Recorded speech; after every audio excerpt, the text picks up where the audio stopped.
अस्सलाम वालेकुम, welcome back to Direct Impact. अगर आपने अभी तक इस चैनल को सब्सक्राइब नहीं किया तो जल्दी से इस चैनल को सब्सक्राइब कर लीजिए और बेल आइकन दबा लीजिए ताकि आने वाले लेटेस्ट रिव्यूज़ और ड्रामा अपडेट सबसे पहले आप तक पहुंच सकें। ड्रामा सीरियल निकाह की एपिसोड 13 में आज हमने देखा कि अनुषा को हारिस की खाला का एटीट्यूड समझ में नहीं आता और उसको पता चलता है कि उन्होंने मुझे पसंद नहीं किया और हारिस उसको इग्नोर करने को कहता है। और यहाँ पे राना जो है वो प्रिंस से बात कर रही होती है तो पीछे से युसरा सुन लेती है, लेकिन जब वो उसे पूछती है कि क्या तुम प्रिंस फरहाद से बात कर रही थी तो वो मुकर जाती है और बहुत चालाकी के साथ बात को कवर कर लेती है। और युसरा इतनी इडियट है कि उसको बिल्कुल समझ नहीं आती कि मुझे डबल क्रॉस कर रही है और फिर उसको कहती है कि मेरा बस चले तो मैं उसको जहन्नम रसीद कर दूं, उसको पुलिस के हवाले कर दूं। बहुत ड्रामेबाजी करती है और ये पहली ही लड़की है जिसको उसकी ड्रामेबाजी की बिल्कुल समझ नहीं लग रही। दूसरी तरफ दिखाते हैं कि उमाइमा और शबीर साहब समझा रहे होते हैं अनुषे को। पहली दफ़ा लगा कि वो इसका बाप है और यहाँ पर हारिस जो है वो अपने अरेंजमेंट्स वगैरह देख रहा होता है, वेन्यू वगैरह चेक कर रहा होता है तो उसकी खाला पास आ जाती हैं और ऐसी तंज़ो मिज़ा में डूबी हुई बातें करती हैं कि हारिस को समझ आ जाती है कि मेरी खाला को अनुषे कुछ ख़ास पसंद नहीं है, इसलिए उसके ख़िलाफ़ बात कर रही हैं। हारिस को ये बात नागवार को तो गुजरती है लेकिन चुप रहता है।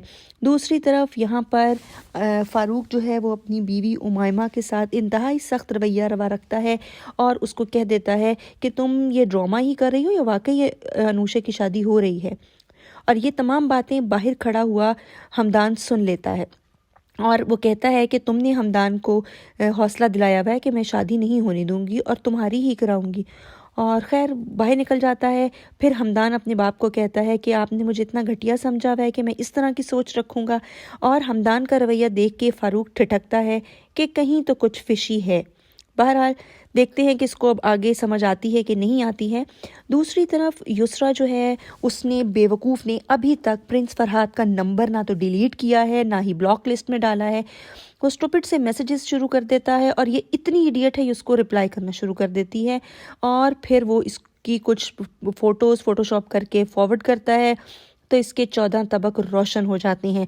अब खौफ लाहक हो रहा है कि अगर बाप और भाई को पता चला तो इसका क्या बनेगा। यहाँ पर अनुषे ये सोच रही है कि हारिस के घर वाले मुझे पसंद करते भी हैं या नहीं। और जिस वक्त उमाइमा और युसरा खाने पर नहीं आती तो फ़ारूक को टेंशन होती है और वो पूछता है और जब रना बीच में बोलना शुरू करती है तो वो उसको शट अप कॉल दे देता है। तो वो हमदान से कहती है बीवी इसकी खाना नहीं खा रही और गुस्सा मुझ पे निकाल रहा है। तब हमदान निहायत समझदारी के साथ उसको ये जता देता है कि ये जो कुछ मेरे घर में हो रहा है तुम्हारा क्रिएट किया हुआ है और तुम चाहती हो कि मेरे बाप की और उसकी बीवी के ताल्लुकात ख़राब हो। निहायत तमीज़, एहतराम और इज़्ज़त के साथ वो इसको इसकी औकात दिखा के, आईना दिखा के चला जाता है और ये खुश होती है कि उमाइमा की और उसकी लड़ाई हुई है। और यहाँ पे खाला जो है हारिस की माँ के और हारिस के साथ डिनर पे जा रही हैं और उन्होंने मना किया है कि अनुषे साथ नहीं जाएगी, लेकिन हारिस जानता है कि खाला उसको पसंद नहीं करती। कहता है कि क्यों इन्वाइट नहीं किया उसको, तो कहती है हमारा फैमिली डिनर है इसलिए हम अकेले ही जाएंगे। और यहाँ फ़ारूक अपनी बीवी से माफ़ी मांगता है अपने रवैये की। उसको समझ आ गई है कि उसने गलतफहमी की बिना पे रना की बातों में आकर अपनी बीवी पे शक किया, अपने बेटे पे शक किया। एक्सक्यूज़ करता है बीवी से और वो इतनी स्वीट है वो फ़ौरन मान जाती है। दूसरी तरफ शादी की तैयारियां स्टार्ट हो चुकी हैं और अब रना यहाँ पे नया प्लान को बनाने का सोच रही है। वो प्रिंस को फ़ोन करती है और कहती है कि तुमने अभी तक क्यों नहीं कुछ किया। वो कहता है फ़िक्र ना करो, मैंने अपना काम कर दिया है, मैंने पहला स्ट्रोक मार दिया है और अब तुम देखना तबीयत इसकी कैसी साफ़ होगी, मैंने नंबर भी बंद कर दिया है। और यहाँ दिखाते हैं युसरा बार बार उसको कॉल कर रही है और वो कॉल रिसीव नहीं कर रहा। वो परेशान होती है, पागल हो रही है और उसका गुस्से से सर फट रहा है। तो फिर रना की एंट्री होती है। यहाँ पे आके बहुत एक्टिंग करती है, क्या हुआ तुम 2 दिन से कमरे से नहीं निकली, मुझे बताओ, दिस एंड दैट। और जब वो कहती है कि तुमने तो कहा था कि मैं उसको बहुत अच्छे तरीके से जानती हूँ, वो तो बहुत घटिया इंसान निकला, मुझे ब्लैकमेल कर रहा है। कहती है मैं बस इतना ही जानती हूँ जितना किसी को जान सकते हैं आप। अब ये पागल है युसरा, इसको क्यों नहीं याद आया कि उसने इसको कैसे कहा था वो बहुत अच्छा है, मैं उसको बहुत अच्छे तरीके से जानती हूँ, लोग तरसते हैं उसके साथ रिलेशंस बनाने के लिए। अब युसरा को ये सारी बातें क्यों नहीं याद आ रही। बहरहाल फ़ारूक अपनी बीवी को कहता है कि तुम अपने घर जाओ खुशी खुशी और वहाँ पे जाके शादी की तैयारियां करो, दोनों के हालात ठीक हो गए हैं। और यहाँ पे रना जो है वो बहुत लगी लिपटी सी युसरा को कह रही है कि मैं तुम्हें कुछ नहीं होने दूंगी, दिस एंड दैट।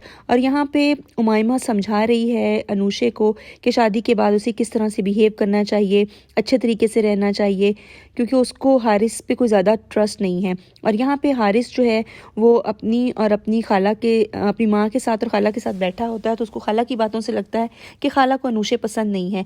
तो उसकी खाला बहुत बुरे तरीके से उसको स्नब कर देती हैं किसी बात पे कि कितना हारिस जो है वो उसको हमारे सर पे चढ़ाएगा। और यहाँ पे फारूक साहब देखते हैं कि उनका बेटा बहुत परेशान बैठा है, सोचते हैं कि अभी नया नया ज़ख्म है, थोड़ा टाइम तो लगेगा। वहाँ पे युसरा आ जाती है और उसका बाप पूछता है तुम परेशान लगती हो, बहुत दिन से नज़र नहीं आई, बाहर भी नहीं जाती। तो वो कहती है ऐसी कोई बात नहीं। यहाँ पे शबीर साहब दिखाते हैं वो सारे इंतजामात जो वो कर रहे हैं उमाइमा को, और फिर वो लड़के को शगुन में जो चीज़ें देनी है वो दिखाते हैं जो कि उमाइमा को बहुत पसंद आती हैं। दिखाते हैं हारिस अब बातों बातों में अनुशे को समझाने की कोशिश शुरू करता है, लेकिन वो टेढ़ी खीर है, उसको कुछ समझ में नहीं आता। बेचारा अपना समूह लेके रह जाता है कि चलो शादी के बाद पे रखो ये काम, शायद इसको समझ आ जाए। यही था आज का रिव्यू। आपको कैसा लगा कमेंट सेक्शन में अपनी राय का इजहार ज़रूर कीजिएगा। और अगर आपने अभी तक इस चैनल को सब्सक्राइब नहीं किया तो जल्दी से चैनल को सब्सक्राइब कर लीजिए, बेल आइकन दबा लीजिए, ताकि आने वाले लेटेस्ट रिव्यूज़ और ड्रामा अपडेट्स सबसे पहले आप लोगों तक पहुँच सकें। इसके साथ ही हम इजाज़त चाहते हैं। अल्लाह हाफिज़।